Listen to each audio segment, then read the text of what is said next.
मी निशाकरता नाटक करणार आहे. नमस्कार, माझे नाव अल्फाजा शेख आहे. मी या नाटकात चिंच बनलेले आहे. नमस्कार, माझे नाव उमेरा सुरेश आहे. मी नाटकात मिरची बनलेली आहे. नमस्कार, माझे नाव नूर इमाम शमशेर शेख आहे. मी या नाटकात कारलेचा रोल प्ले करणार आहे. नमस्कार, माझे नाव जैनब वसीम ताळे आहे. मी या नाटकात मीठ दादाचे रोल प्ले करत आहे. नमस्कार, माझे नाव जजा फातेमा फारुक कुरेशी आहे. मी जीत ताईचा रोल प्ले करणार. सर्व सण झाले होते. सणाच्या निमित्ताने सर्वजण एकत्र आले होते. प्रत्येक जण स्वतःचा मोठेपणा सांगत आपसात भांडत होते. गोड चव अर्थात साखर म्हणाली, आम्हाला किती तो मान, सर्वात पुढे मीच महान, प्रत्येक ठिकाणी माझा सुखयोग. तेवढ्यात चिंच म्हणाली, वागवा काही चतुरा, पण माझं नाव काढताच तोंडाला पाणी सुटतं ना, तुझं आहे का तसं? असे म्हणताच मिरची नाचत पुढे आली आणि म्हणाली, अगं वाकडी तिकडी बस ना आता खाली. साखर आणि चिंचेचं चाललंय काय? आम्ही काय तर शोभेला आलोय का? प्रत्येकाच्या घरात घरात निर्वते मी.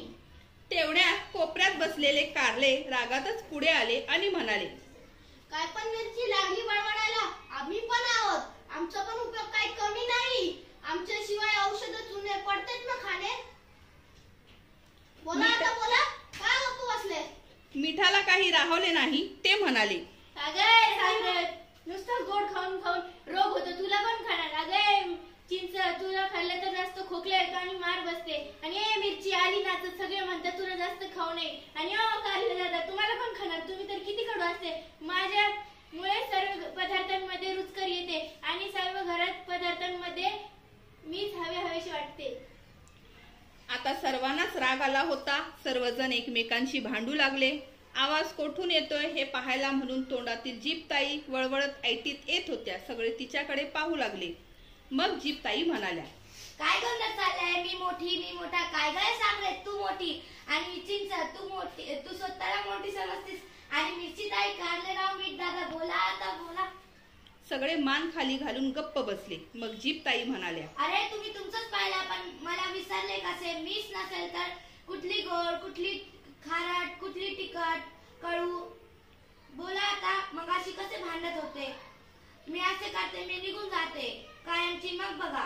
तेवढ्यात नम्रतेच्या सुरात साखर म्हणाली, जीभताई नका जाऊ. तिच्या सुरात सूर मिसळून सगळेच म्हणाले, आमची चूक आम्हाला कळली, तुम्ही नका ना जाऊ, नाहीतर आम्हाला कोण विचारणार?